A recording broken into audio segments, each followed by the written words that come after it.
저에게 3부 예배 때 여러분들과 함께 말씀을 나눌 수 있는 기회가 있어서 어떤 말씀들을 나눌 수 있을까 고민하고 기도하다가 가장 우리 신앙생활에 있어서 기초적이고 가장 기본적인 베이직한 이런 내용들을, 신앙에 대한 내용들을 다루면 좋겠다.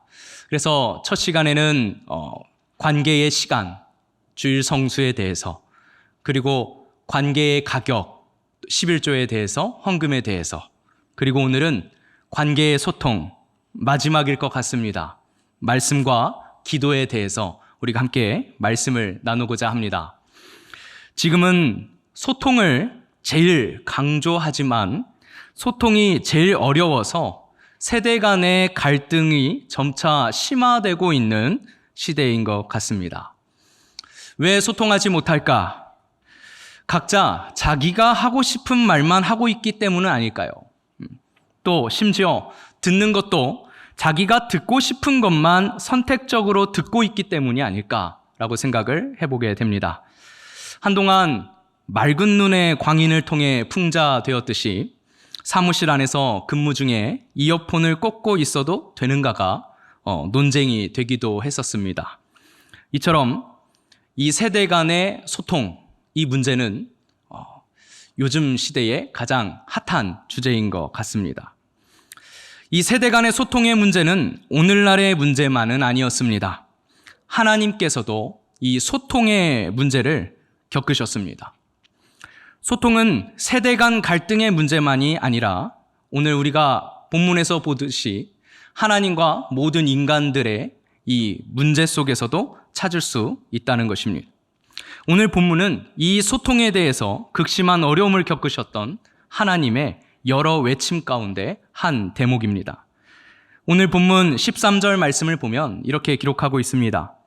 여호와의 말씀이니라 이제 너희가 그 모든 일을 행하였으며 내가 너희에게 말하되 새벽부터 부지런히 말하여도 듣지 아니하였고 너희를 불러도 대답하지 아니하였느니라. 하나님께서 계속 이른 새벽부터 부지런히 말씀하셨지만 듣지 않았다는 것입니다. 불러도 대답하지 아니하였다는 것입니다. 여러분, 우리가 예배에 나오는 것이 전부가 아닙니다.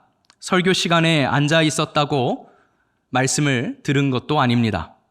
새벽 예배에 나왔다고 다 된 것 아닙니다. 오늘 본문이 있는, 사실 오늘 본문은 7장 1절부터의 말씀을 다 읽고 싶었지만 너무 길어서 다 읽지는 못했습니다. 본문이 있는 7장 2절에 보면 이런 말씀이 있습니다. 하나님께서 예레미야에게 명령하시기를 성전 문 앞에 가서 이렇게 외치라고 말씀하십니다. 여호와께 예배하러 이 문으로 들어가는 유다 사람들아, 여호와의 말씀을 들으라 라고 선포하게 하십니다. 하나님께서 왜 이렇게 선포하게 하셨을까요? 이스라엘 백성들이 하나님의 성전으로 예배하러 나오지만 하나님의 그 말씀을 듣지는 않았다는 것입니다. 하나님의 그 부르심에 응답하지는 않았다는 것입니다. 그러면서 이어지는 4절 말씀을 보면 하나님께서 또 이렇게 말씀하십니다.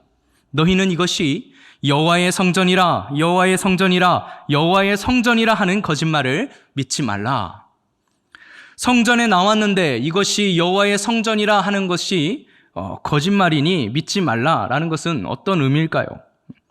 그것은 내가 성전에 와 있다고 해서 그곳에 하나님과 내가 함께 하고 있고 그곳이 나에게 안전하다라는 착각을 하지 말라는 것입니다.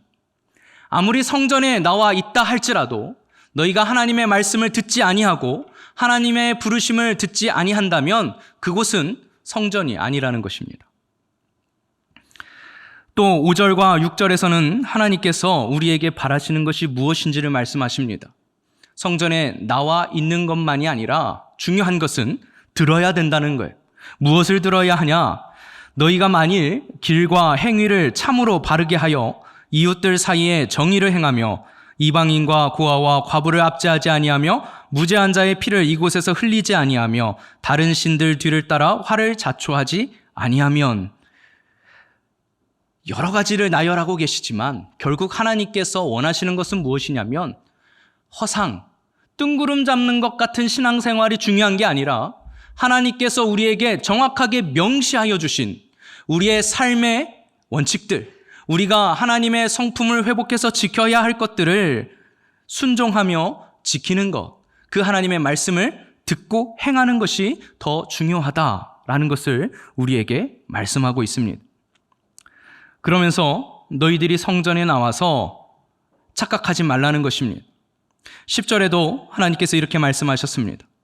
내 이름으로 일컬음을 받는 이 집에 들어와서, 성전에 들어와서 내 앞에 서서 말하기를, 하나님 앞에 서서 말하기를 우리가 구원을 얻었나이다 하느냐, 이는 이 모든 가증한 일을 행하려 함이로다.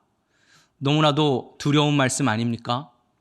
하나님의 성전 앞에 와서 예배를 드리는 이스라엘 백성들에게 하나님께서는 야속하게도 너희가 지금 나와 있는 곳은 성전이 아니고 너희가 나에게 예배를 드리는 것이 아니다. 그러니 너희는 내 말을 들으라. 그리고 너희가 듣지 않으니 나도 너희의 기도를 듣지 않겠다라고 말씀하시는 본문의 말씀입니다. 결국 하나님께서는 성전으로 예배의 자리에 나왔으나 하나님의 말씀을 듣지 아니한 그들과 소통을 끊으십니다. 오늘 우리가 함께 읽었던 본문 16절의 말씀입니다. 그런즉 너는 이 백성을 위하여 기도하지 말라. 그들을 위하여 부르짖어 구하지 말라. 내게 간구하지 말라. 내가 내게서 듣지 아니하리라. 선지서를 읽어보면 대부분의 말씀이 이렇습니다. 선지서에는 대부분의 말씀이 돌이키라라고 말씀하시는 것 같지만 그 이전에 더 많은 요청이 있습니다. 그게 무엇이냐면 바로 들으라입니다. 듣고 돌이키라. 내 말을 들으라. 선지서를 보면 대부분의 말씀이 내 말을 들으라. 너희가 내 말을 듣지 않으니 나도 너희의 말을 듣지 않겠다가 대부분의 말씀입니다. 가장 명확하게 기록하고 있는 말씀이 스가랴서 7장 말씀입니다. 스가랴서 7장 11절부터 13절까지의 말씀을 보면 이렇게 기록하고 있습니다. 그들이 듣기를 싫어하며 등을 돌리며 듣지 아니하려고 귀를 막으며 그 마음을 금강석 같게 하여 율법과 만군의 여호와가 그의 영으로 옛 선지자들을 통하여 전한 말을 듣지 아니하므로 큰 진노가 만군의 여호와께로부터 나왔도다. 내가 불러도 그들이 듣지 아니한 것처럼 그들이 불러도 내가 듣지 아니하리라. 만군의 여호와가 말하였느니라. 이처럼 하나님께서는 우리에게 간절히 요청하시는 것이 있습니다. 바로 소통입니다. 하나님과의 소통은 어떻게 하는 것이라고 생각하십니까? 하나님과의 소통은 먼저 첫 번째로는 듣는 것입니다. 우리 그리스도인들에게 가장 첫 번째로 훈련되어져야 하는 것은 무엇이냐? 바로 경청입니다. 듣는 것. 사람은 자기가 관심 있지 않으면 듣지 않습니다. 자기에게 유익하다고 판단되어지지 않으면 듣지 않습니다. 한 귀로 듣고 한 귀로 흘러내보냅니다. 하나님께서는 이런 인간들에게 먼저 찾아오셔서 두드리시고 말씀하셨습니다. 볼지어다 내가 문 밖에 서서 두드리노니 누구든지 내 음성을 듣고 문을 열면. 먼저 우리는 하나님 앞에서 듣는 귀를 열어야 합니다. 하나님께서는 어떻게 소통하시기 때문입니까? 하나님은 말씀으로 소통하시기 때문입니다. 신명기 28장 1절 말씀을 보면 하나님께서 이스라엘 백성들에게 많은 복, 큰 복을 약속해 주십니다. 그러면서 그 복을 받을 수 있는 비결이 무엇이냐? 내가 내 하나님 여호와의 말씀을 삼가 듣고 내가 오늘 내게 명령하는 그의 모든 명령을 지켜 행하면 내 하나님 여호와께서 너를 세계 모든 민족 위에 뛰어나게 하실 것이라 라고 말씀하십니다. 예수님께서 이 땅에 오셔서 많은 이들에게 말씀을 전하실 때에도 하나님께서는 그 예수님께 제자들과 함께 산에 올라와서 제자들에게 들려주십니다. 마태복음 17장 5절 말씀을 보면 제자들과 함께 변화산에 올라가셨을 때 이런 일이 있습니다. 말할 때에 호련히 빛난 구름이 그들을 덮으며 구름 속에서 소리가 나서 이르시되 이는 내 사랑하는 아들이요 내 기뻐하는 자니 너희는 그의 말을 들으라. 하나님께서 가장 우리에게 원하시는 것은 듣는 것입니다.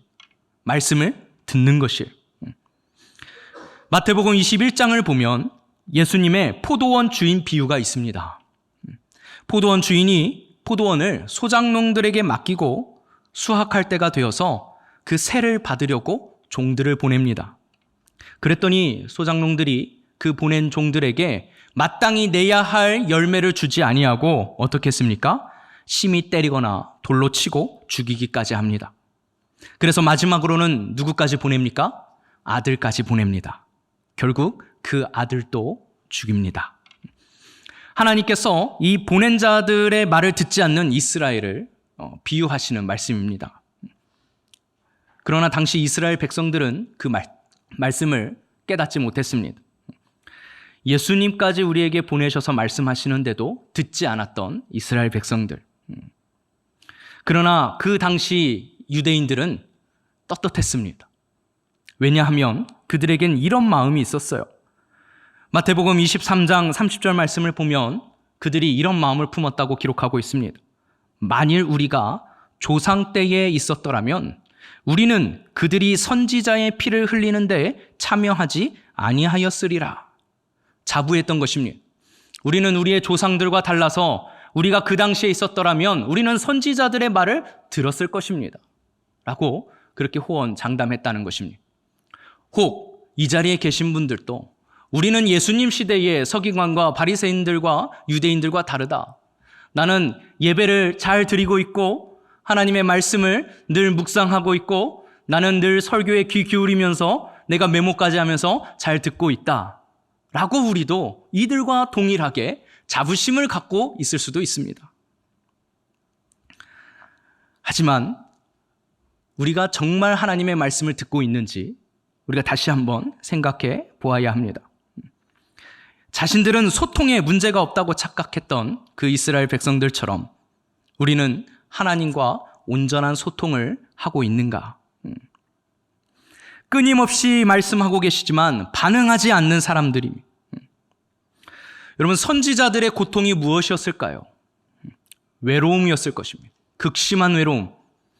하나님이 하필 왜 나에게만 말씀하셔서 나만 알고 나만 깨닫게 하시고 저 들어먹지 않는 백성들에게 왜 나로 외치게 하시는지, 그리고 왜 저들이 나까지 거부하게 하시는지, 아무도 듣지 않고 반응하지 않는데 내가 계속 전해야 한다는 것, 아무도 들어주지 않는다는 것, 참 많이 지치는 일입니다.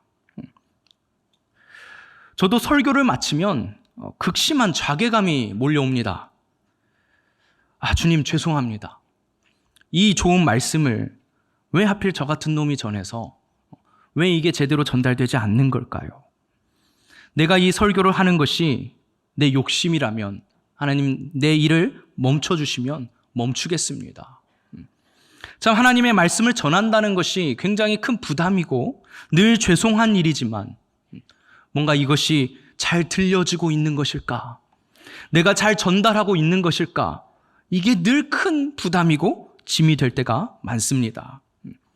중요한 건 말씀을 듣는 자세와 태도라는 것입니다. 예레미야 22장 21절 말씀을 보면 이렇게 기록하고 있습니다. 네가 평안할 때에 내가 내게 말하였으나 네 말이 나는 듣지 아니하리라 하였나니 네가 어려서부터 내 목소리를 청종하지 아니함이 내 습관이라. 어쩌면 여러분, 내가 하나님의 말씀을 대하는 태도가 습관적이진 않습니까? 큐티를 습관적으로 하고 계시진 않습니까? 설교를 습관적으로 듣고 계시진 않습니까? 혹 설교 시간마다 습관적으로 졸고 계시진 않습니까? 어쩌면 우리가 하나님의 말씀을 대하는 태도가 그저 습관적으로 대하고 있진 않는지 우리 자신을 돌아봐야 합니다. 반응하지 않는, 반응이 없는. 예수님께서 세례 요한에 대해서 말씀하실 때도 이 반응 없음에 대해서 말씀하셨습니다. 먼저 마태복음 11장 7절 말씀을 보면 예수님이 이렇게 말씀하셨습니다. 그들이 떠남에 예수께서 무리에게 요한에 대하여 말씀하시되 너희가 무엇을 보려고 광야에 나갔더냐? 바람에 흔들리는 갈대냐? 이스라엘 백성들이 처음 신기한 인물이 광야에 나타났을 때 그를 보려고 많은 이들이 광야로 나아갔습니다. 그들이 보려고 했던 것은 무엇이었을까요? 놀라운 능력이었을 것입니다. 신비하고 신기한 일이었을 것입니다. 더 이상 하나님의 말씀이 들려지지 않는 시대에 도대체 하나님은 언제까지 침묵하실까? 하나님은 언제까지 우리에게 놀라운 광경을 보여주시지 않을까? 그래서 나갔습니다. 뭔가 신기한 것을 볼 것 같아서 나갔던 것이죠. 하지만 그곳엔 누구만 있었습니까? 웬 거렁뱅이 같은 요한만 외로이 외치고 있었습니다. 많은 사람들이 실망하고 돌아옵니다. 왜냐하면 그들이 보려고 했던 것은 놀라운 것이었지 단순히 세례 요한의 외침을 들으려고 했기 때문이 아니었기 때문입니다. 그래서 이어지는 17절 말씀을 보면 예수님께서 이렇게 말씀하십니다. 이르되 우리가 너희를 향하여 피리를 불어도 너희가 춤추지 않고 우리가 슬피 울어도 너희가 가슴을 치지 아니하였다 함과 같도다. 우리는 어쩌면 하나님의 말씀을 듣는 것보다 내가 어떤 원하는 놀라운 능력이 행해지는 것, 그냥 신기한 것 보기를 더 원합니다. 놀라운 이적이 일어나는 것 보기를 원합니다. 내 생활과 내 삶 가운데에 하나님께서 놀라운 일을 행하시기를 원합니다. 하나님의 말씀에는 귀 기울이지 않고 놀라운 광경 보기만은 원한다는 것이죠. 열왕기상 19장 11절부터 13절까지의 말씀을 보면 하나님께서 엘리야에게 놀라운 사실을 깨닫게 하십니다. 엘리야에게 갈멜산에서 바알 선지자들과 대결해서 이기게 하시고, 그리고 아합 왕 앞에서 아합 왕의 마차보다 더 빨리 달리게 하셨지만 이세벨이 그 엘리야를 잡아 죽이겠다고 했을 때 엘리야는 심신이 지쳐서 도망칩니다. 광야로 도망쳤습니다. 로뎀나무 아래에서 죽기를 구했습니다. 그때 하나님께서 그를 위로하십니다.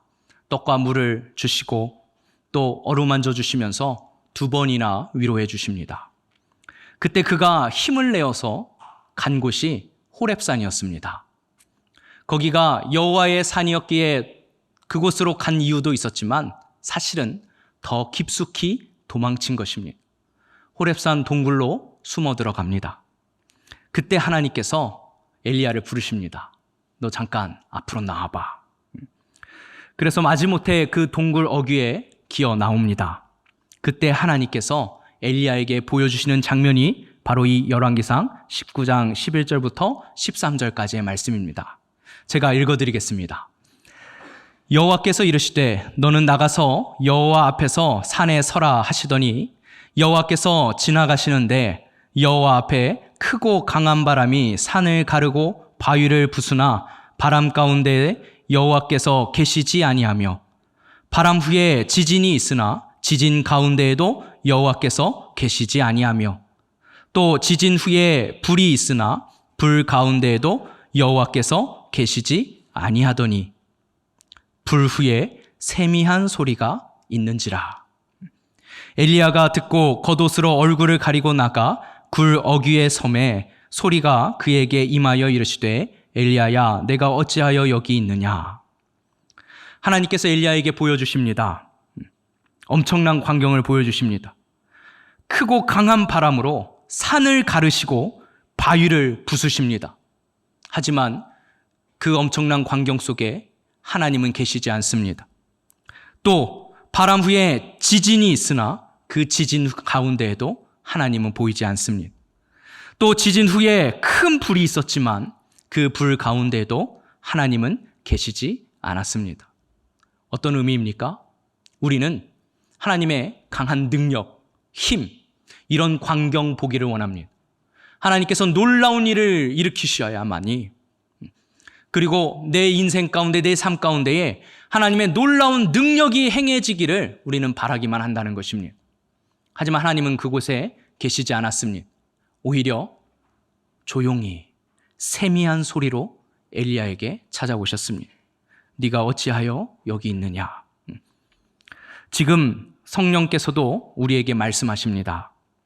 보혜사 곧 아버지께서 내 이름으로 보내실 성령, 그가 너희에게 모든 것을 가르치고 내가 너희에게 말한 모든 것을 생각나게 하리라. 여러분, 우리가 이 세미한 음성을 듣는 것은 귀를 기울이고 집중하는 것입니다. 성경을 읽고 설교를 듣고 큐티로 묵상하고 성경 공부를 할 때 우리는 그 속에서 하나님께서 나에게 말씀하시는 하나님의 세미한 음성을 들으려고 귀를 기울여야 합니다. 그것은 우리가 의식적으로 집중하는 것입니다. 귀를 기울이는 것입니다. 그리고 하나님께서 우리에게 말씀하실 때 우리의 반응은 어떻게 반응합니까? 그때의 반응이 바로 기도입니다. 기도는 하나님의 말씀에 대한 반응입니다. 말씀에 대한 반응.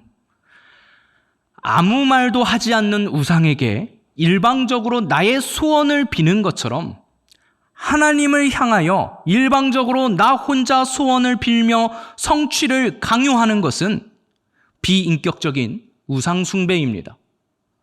우리가 어쩌면 하나님의 말씀은 귀 기울여 듣지 않으면서 하나님께 일방적으로 내가 털어놓고 싶은 말들을 쏟아놓는다면 우리는 하나님과 소통하지 않고 하나님을 비인격적인 말 한마디도 하지 않는 우상 취급을 하고 있다는 것입니다. 기도는 먼저 나에게 찾아오셔서 나를 두드리신, 그리고 그 나에게 말씀하신 그 하나님의 말씀에 대한 나의 반응이자 답변입니다. 하나님, 그 말씀대로 내가 행해야 됨을 고백하고, 하나님, 그렇게 행하기가 어렵습니다. 부족합니다. 도와주세요. 그럴 때 하나님께서는 또 그 기도에 대한 응답으로 말씀을 주십니다. 내가 어떻게 해야 할지. 그래서 기도의 응답은 말씀으로 주어집니다. 시편 107편 19절과 20절 말씀을 보면 이렇게 말씀하십니다.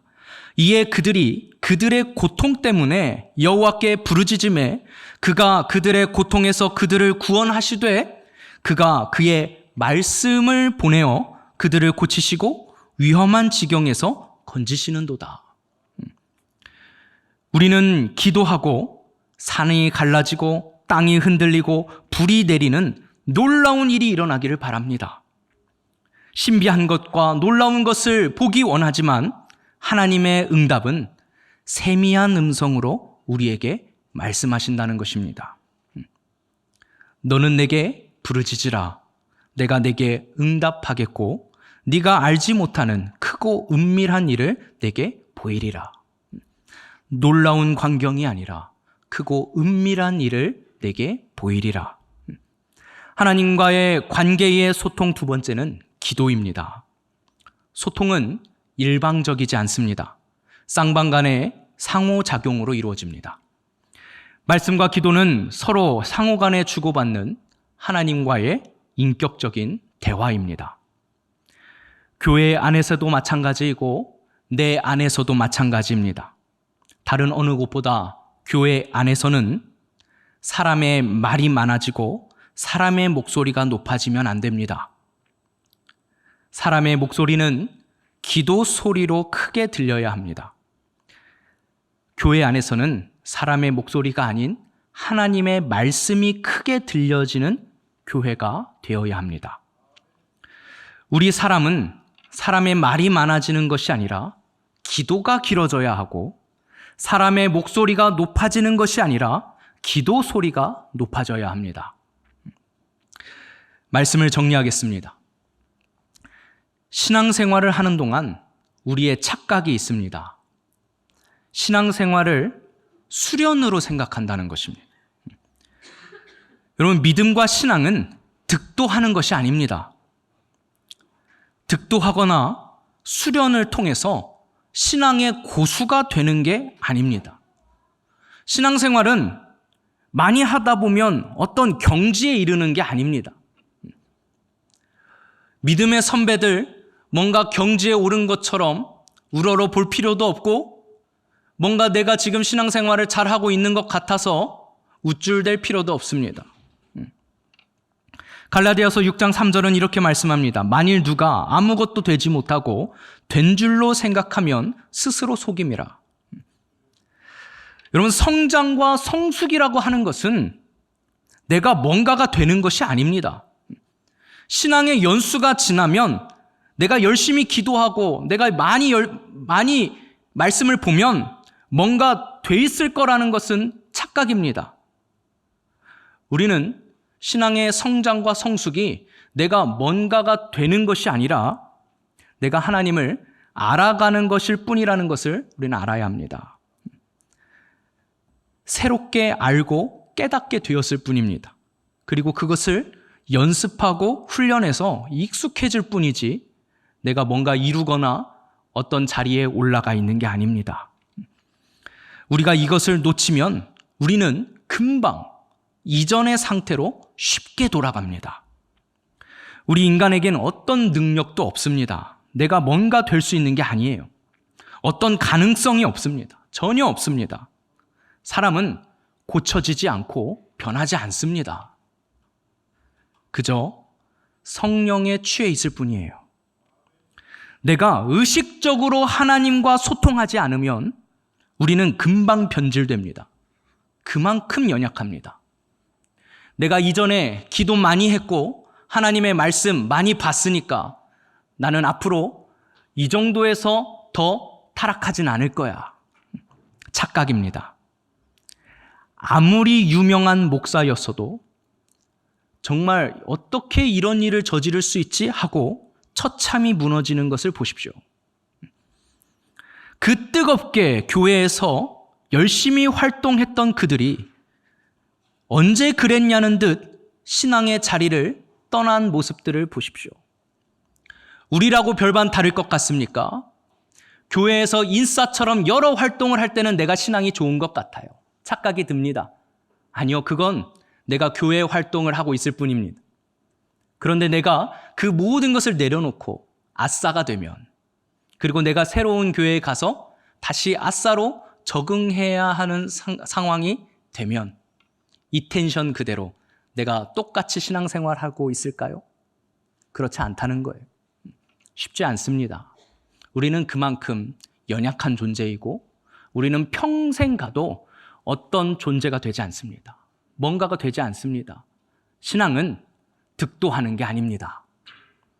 끊임없이 의식적으로 내가 하나님과 소통해야만이 이것을 유지할 수 있습니다.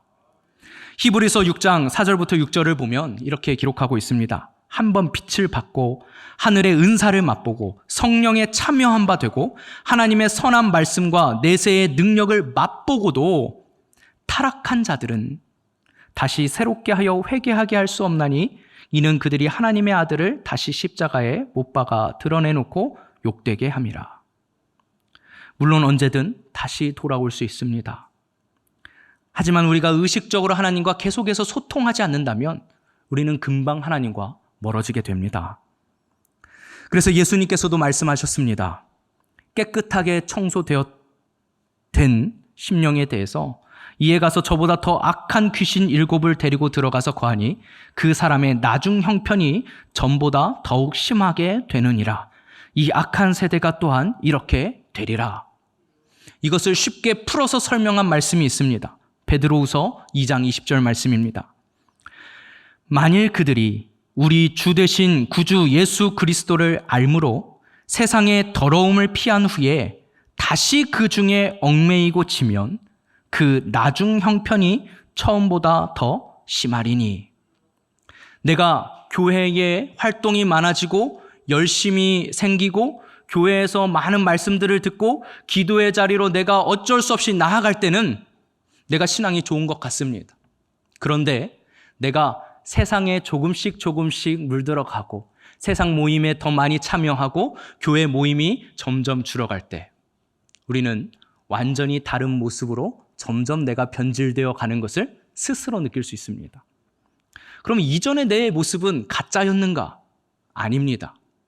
그때는 내가 하나님과 소통하고 있었던 때이고 이제는 내가 귀를 닫았기 때문에 내가 이전의 상태로 다시 돌아갔을 뿐입니다.